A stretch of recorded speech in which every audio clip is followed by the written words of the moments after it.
Ik ga vandaag brengen een mooie ode aan iemand die ons 6 jaar geleden ontvallen is. Freddy Breck. Heel veel mooie hits.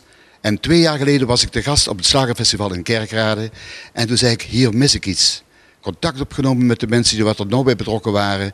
Toen is ontstaan dat ik dit jaar stond op het Slagerfestival met een ode aan Freddy. Überall auf der Welt.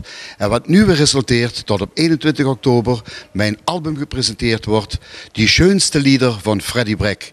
11 hits van hem verzameld op 1 mooi album. Ik heb hem verschillende keren mogen ontmoeten in zijn leven. Een heel charmante gast, een goede zanger, een goede entertainer. Maar ook een mens die met de voetjes op de grond stond. Die wist te waarderen wat het publiek voor hem was. Een grote rijkdom. Ik heb ook een leuk contact gehad met zijn vrouw, Astrid. Ze heeft een heel mooi voorwoord geschreven in mijn cd. Daar ben ik ontiegelijk trots op. En ik verheug me op om deze titels, wat Freddy toentertijd gebracht heeft, om dat te gehoor kunnen brengen voor de vele fans wat hij nog steeds heeft.